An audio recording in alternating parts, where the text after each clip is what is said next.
All right, if you're remote in the folder for this week, there's a thing that says mangroves as shoreline defense. And there's some videos in that I'm going to show in class, so it's better to like watch them separately. But the first one, you can watch it like through the Zoom. Um, let's see, I'll play it. So it's going to show up on the side ones, so people through the Zoom can see it. But I'm not going to run the sound. The sound doesn't really matter. This is a demonstration of a wave tank, and it's like 12 minutes long, and it shows a bunch of different things. We're not going to watch the whole thing. But the principle with this wave tank is that you've got waves that are coming in toward the shoreline. As the waves come into where the shoreline, they crash on the shore. And um, if you don't have any shoreline defense at all, then here you'll see as the waves are made, it's going to make 5 successive waves. Those waves run in toward the shore, and then they build in height as they get toward the other side, and then they splash over the seawall and inundate like a low-lying area and whatnot. So there's different kinds of defenses that you can put in front of a shore to keep water from inundating the shore or coming up on the beach and whatnot. So here there's different kinds of things. In some places they'll put up a seawall. So a seawall is like a vertical wall. And then as the waves hit, they'll reflect off the wall, but still you get splashing up and over the wall and whatnot. There's other shapes that you can build. If you just have a vertical structure like a pier, it's very similar.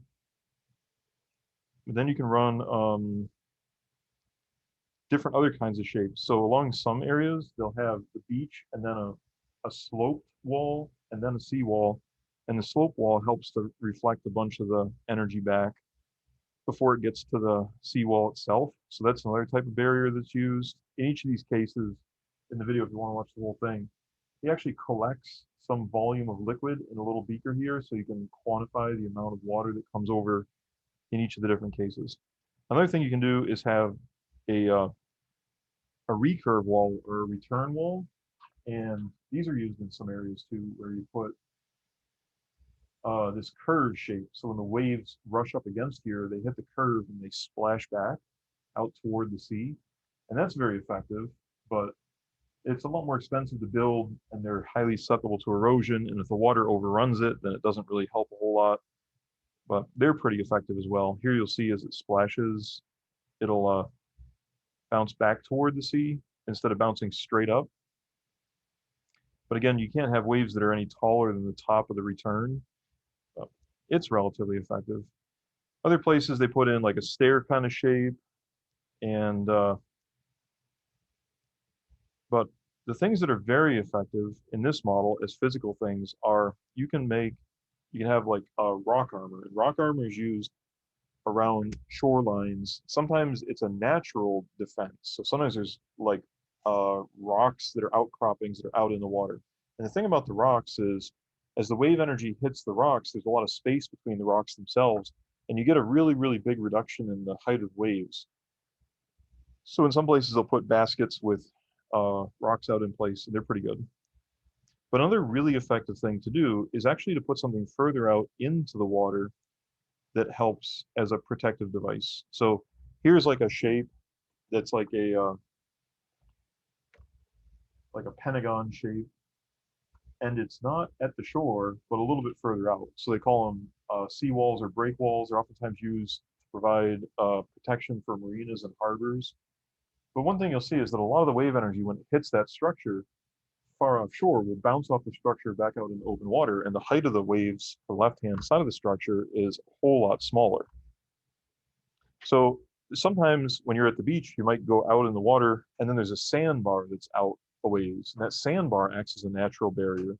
And sometimes for coral, there are these barrier reefs, and those barrier reefs might not be very far offshore, but they're parallel to the shore, and they reduce the amount of wave energy.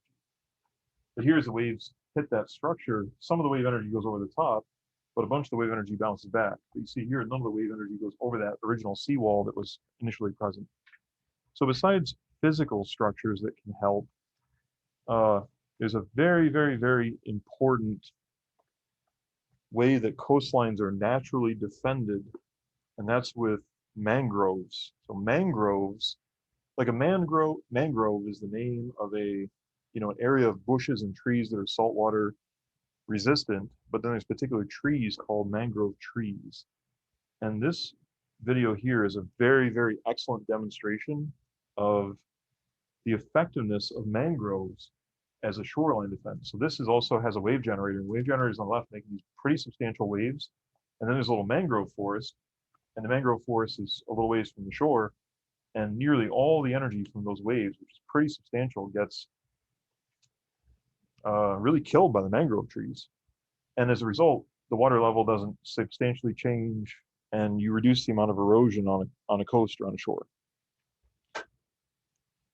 So we have mangroves growing. There's 2 mangrove trees growing in the tank in the back right corner of the room. And it's kind of my goal to make that tank have a lot more mangroves in it as I get more and grow more. So they're kind of bushy like this, and make that tank kind of like as a full-time demonstration, very similar to this one. But that's kind of like an ongoing project.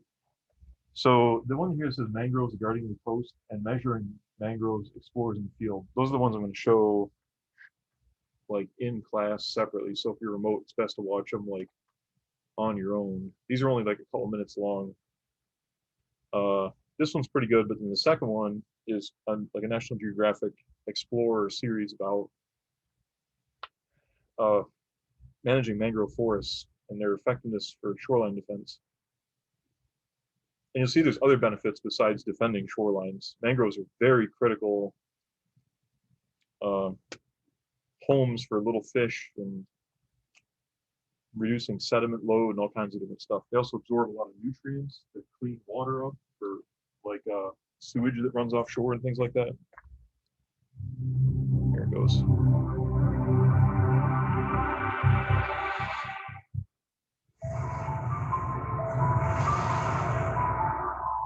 On December 26, 2004, disaster struck the coasts of South India in the form of tsunami. Nearly 7,000 people lost their lives.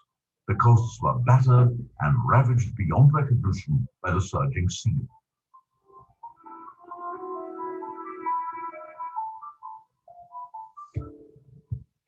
Yet, as the waves carved into the coasts of Tamil Nadu, Pichavaram, a stretch near Chidambaram, miraculously held against the rising seas and survived the cataclysm.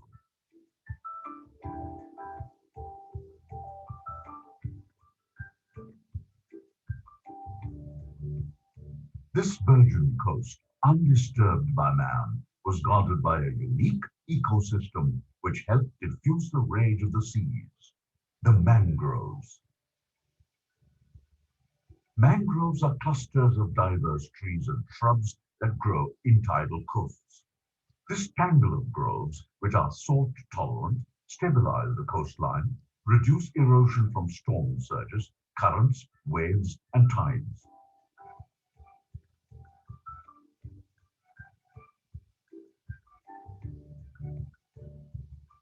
The intricate root system of mangroves is home to a multitude of organisms.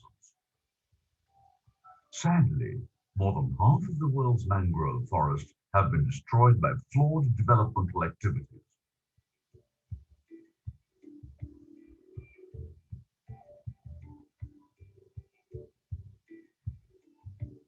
Yet all is not lost.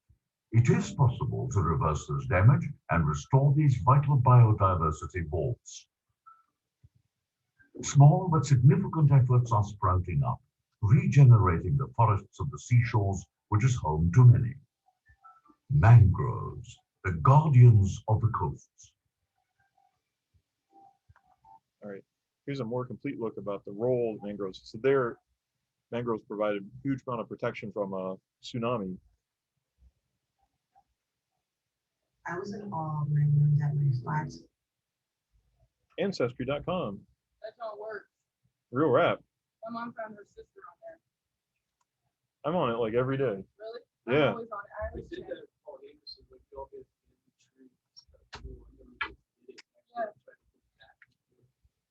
You should buy a kit. It's really cool.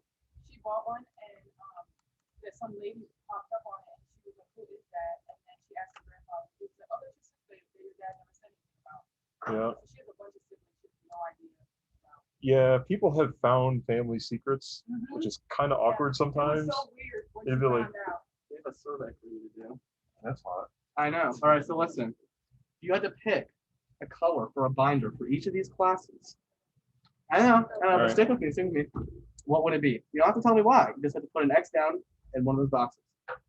I don't know. Then, what do you say?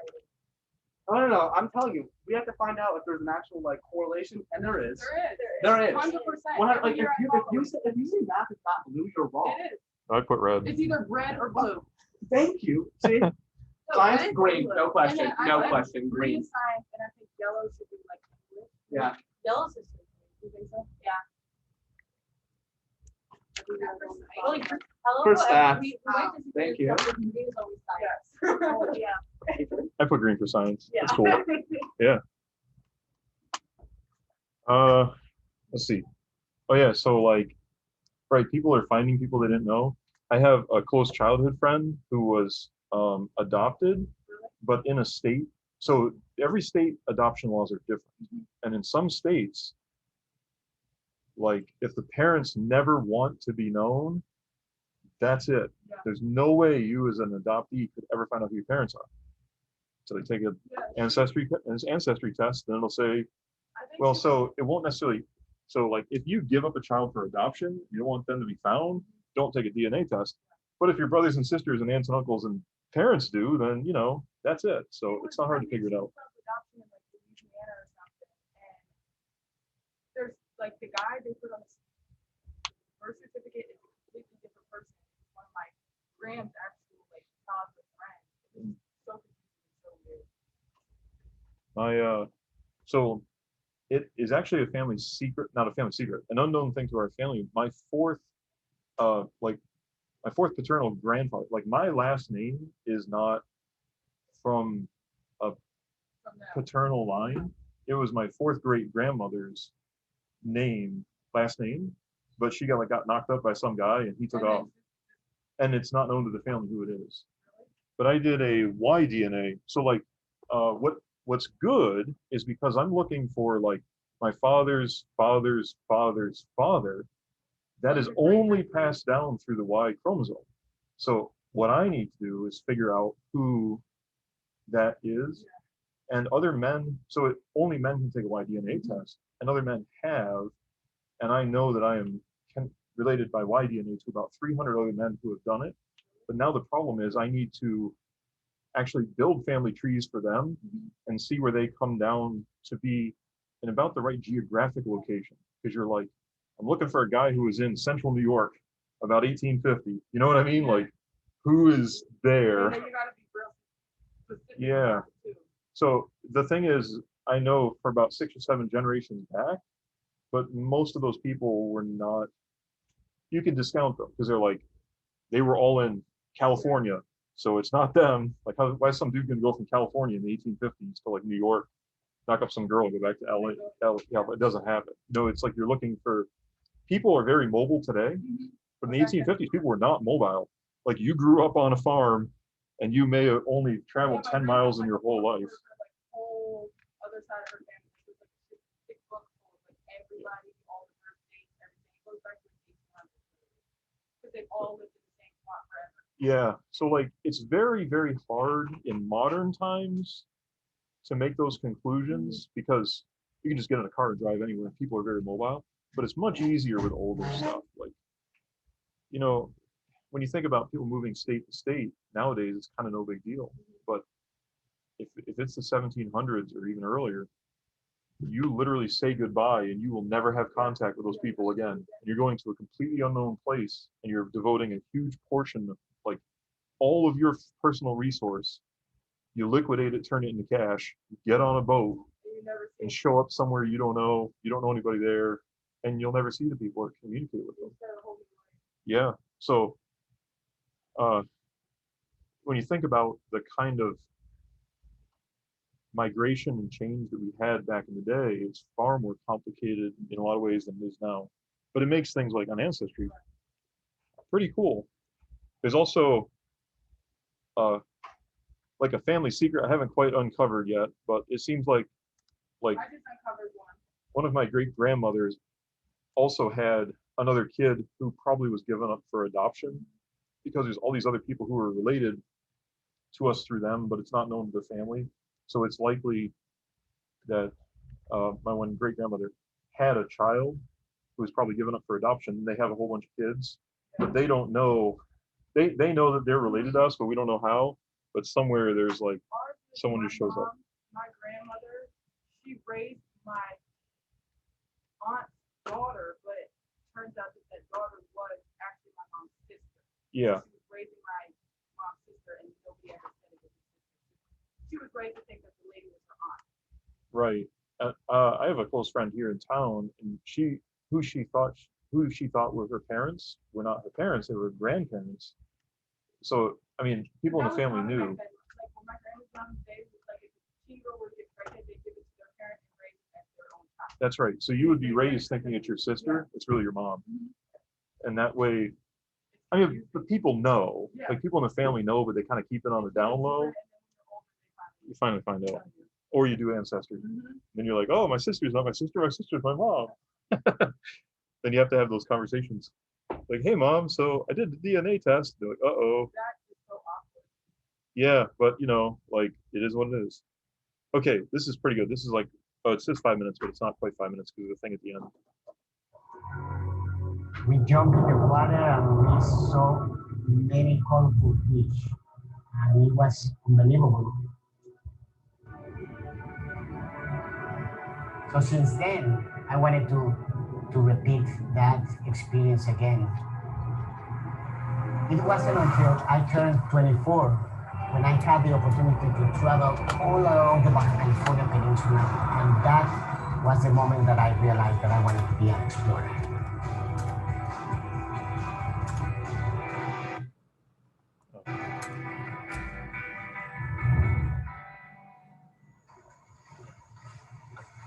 My name is Octavio Burton. I am a conservation biologist and a National Geographic explorer. I am studying mangroves. Mangroves are trees that live where the ocean meets the coast. And they are special because they grow in salt water.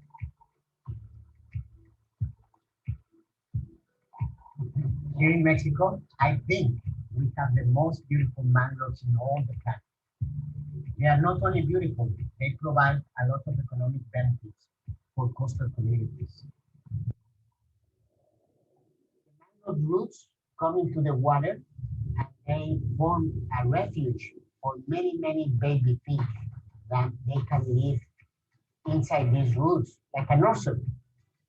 It's like a playground for them.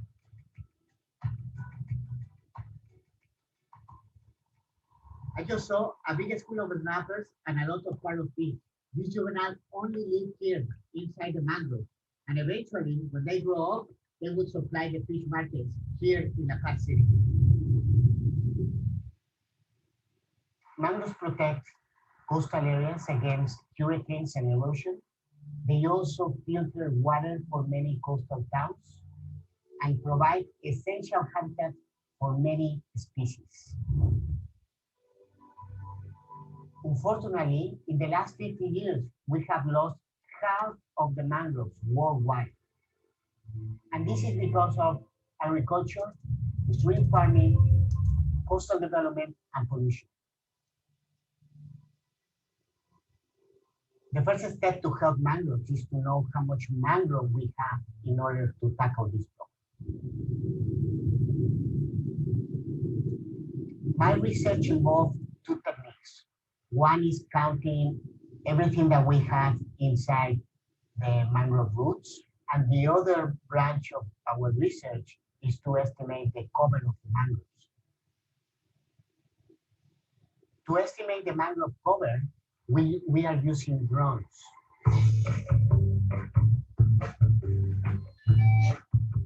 With drone technology, we are surveying areas faster and it's giving us a new perspective.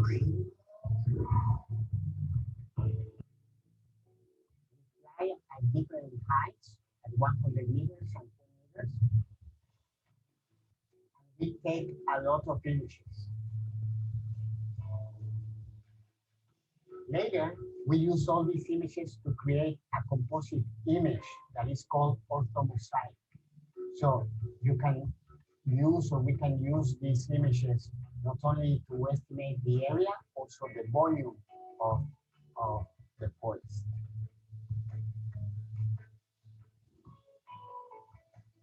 Using all this data, now we know where are all these mangrove areas, how many animals live there, and we can set conservation priorities to protect this beautiful life.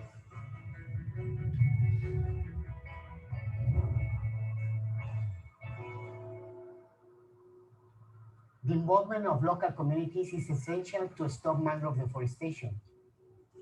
If they understand that these roots protect their towns, create habitats for the fish that they sell in the fish markets, we will have not only more mangrove in the future, we will have more economic benefits for them and for the rest of the country. Mangroves represent a very, very tiny area in this planet, but they provide a huge amount of services for humans. So we need to protect them for the future generations.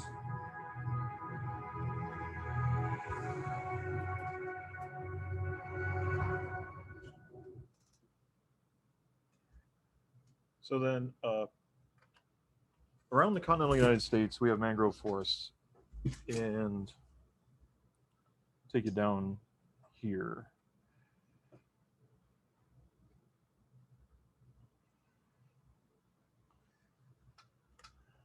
Okay, so if we go down to Florida, there's a large key called Key Largo. It's the longest of the keys. And on the west side or north side of Key Largo, it's open bay. But on the east side here, these are all mangrove swamp. And actually, you can see a boat traveling down through a river that's in the mangrove forest itself. So there's a housing development here, and then there's mangroves all the way out to where, so it's water all the way from here out to here. But this is all a mangrove forest or mangrove swamp. So you can't walk across land. Instead, the mangrove tendrils extend down to the bottom. And then there's some coral that's out here. The reason why you might want to get rid of all the mangroves is because then you get a nice like shoreline so you can see out to the ocean. So mangroves sort of like block a view. But in this part of Key Largo, there's this huge mangrove forest. Toward the north, those mangroves don't exist. So here's some people and there's like kind of no mangroves. But the mangroves themselves offer a huge amount of protection. Up along the coast of Florida, if you would go up to like Miami, so here's like the city of Miami, and where Miami Beach is and Key Biscayne, there are no mangroves. Instead, it's just, this is South Beach. When you think of like the beach in Miami and South Beach, this is South Beach, Miami. There's no protection here on the coast. So storm surge that comes in from hurricanes, large wind and wave activity directly impacts the coast. But if you go just a little further south, down to like Virginia Key and stuff, there are mangrove swamps here along this shore. So this shore is more well protected by mangroves than up in Miami itself. I gotta go further down, like down into here. So all along here there are those mangroves. You might not know this.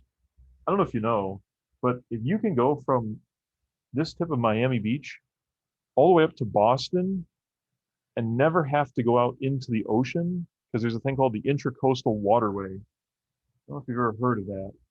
But for instance, I showed you this video of Hallover Inlet, which is this little inlet here.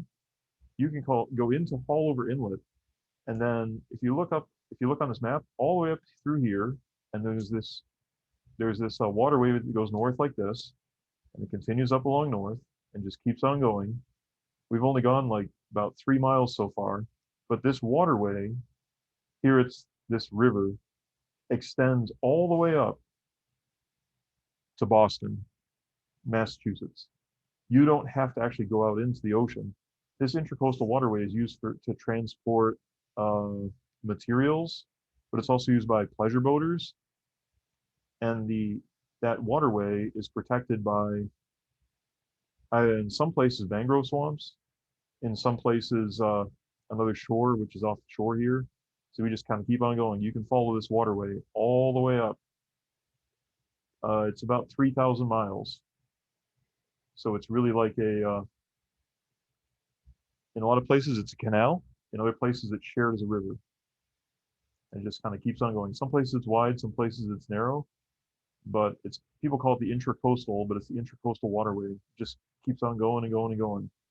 There's always land to the east and land to the west, and it just keeps on running. Here's a place where there's like it splits. You have to go under this bridge and then up through here. So now it continues like this. So up in here, there's a little bit less development, and these could be mangroves in this area here. You just keep on going. Then it goes over to this part, and this place it's dredged. You can see the sand and how it's shallow.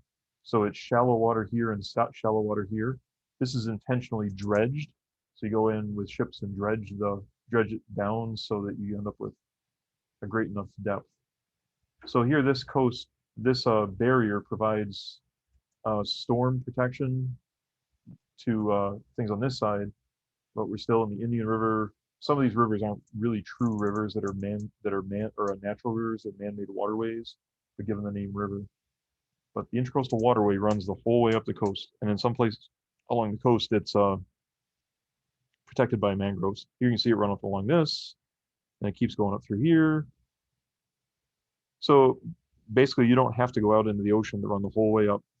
And it's a very popular thing for pleasure boaters to run the Intracoastal Waterway. You can fish in it, but you're generally protected the whole way from any kind of like, heavy water that's out there. Even here, you can see that there's like these might be tie-ups along here and here, or they could be dredge points. But that waterway just goes, it's amazing. It's one of the things that people don't know about our country is that you can get in Miami and run all the way up continuously. I know to North Carolina, it's completely inland. In some places, you have to get out and be along the shore and be in like the Chesapeake Bay and whatnot.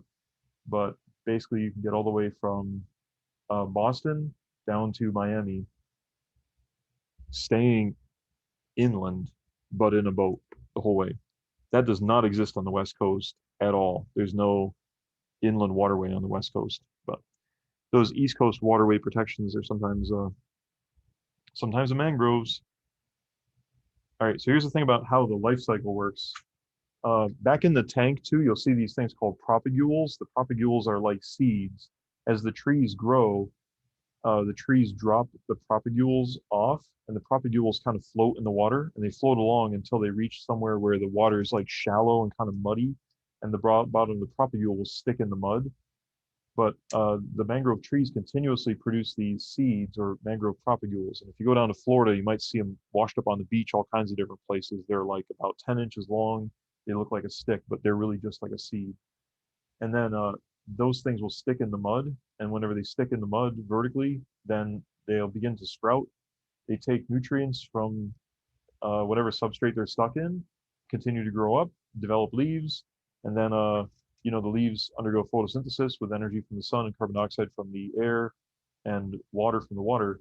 Most plants can't deal with salt water.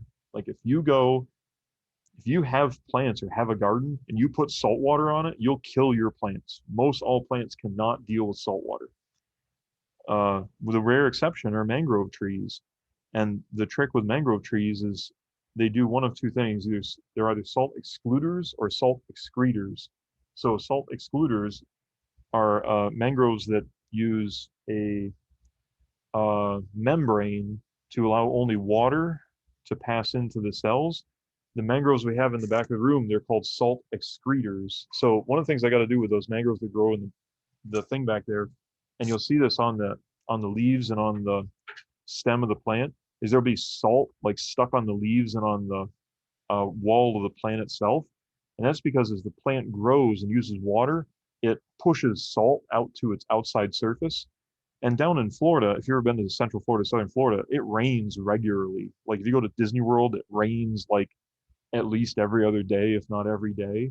So as the plant grows and gets salt on its outside surface, it just gets washed off by the rain just as a natural process. What I have to do back in that tank is I have a big water sprayer thing, and I spray the plants down every day. And spraying the plants down not only sprays the salt off the plant, but it also gives fresh water directly to the leaves. So it's less energy. It's difficult. It takes a lot of energy for the plant to take and separate water from salt from the water body itself. It's far more. It's far healthier for the plant to also spray water directly on the leaves. So I'm always spraying salt off the leaves and off the base of the tree in order to get them to grow. So mangroves are critical, and just like in a coral reef, how they're like the rainforest of the seas, and they're home for baby fish. The mangroves are also very important homes for baby fish. Baby fish can live in around there and provides them protection. They're very, very diverse places. I think that was it. Mangroves. Yeah, that was cool. I don't know. We're almost done. 2:17. Tomorrow's a regular schedule. We go 1 to 7. And then, let's see. The next week it's Monday, Tuesday, right? I think. For the Keystone Bio.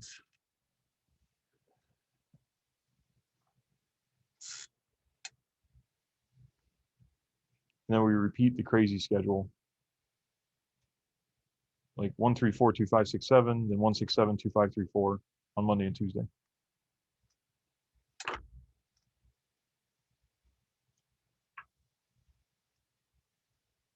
If you didn't finish the fish information project, it's all working now. Like, I don't know why things weren't working. It was just a glitch with Schoology and Office, but they got it all fixed. So now the document will open and you can work on it and whatnot.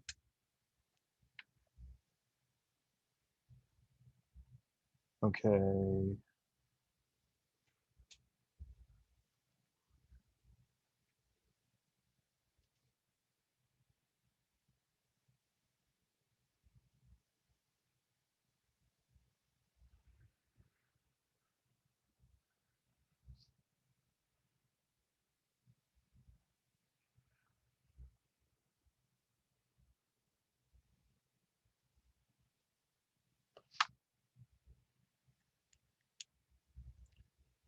Seating chart. Is Malik skipping today? Is he taking a test or something? He didn't come.